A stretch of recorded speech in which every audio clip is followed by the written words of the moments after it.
As creatives, I think we should stop waiting for inspiration before we start working on a project. I've worked in a lot of projects that it was until I started working on it that inspiration started flowing.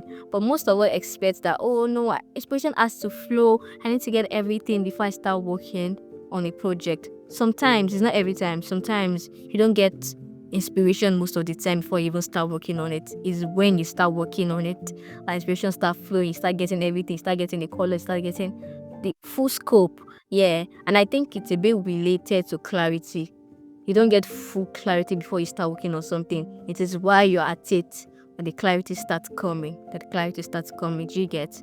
But you need to understand the context in which I'm speaking from. For example, if you want to work on a broad identity design project, this one does not even only require inspiration. It requires you understanding the scope, understanding the brand context, understanding the brand essence, so you can create something that aligns with it. So of course, you need to understand this one first before you even start working on the brand identity design project.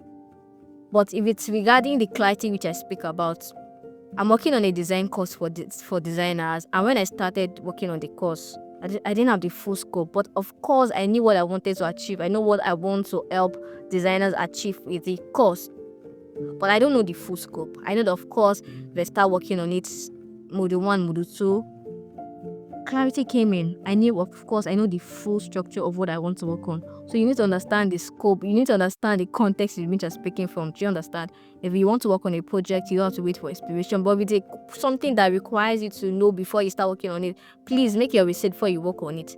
Do you understand? So yeah, and I'll see you in the next one. Bye.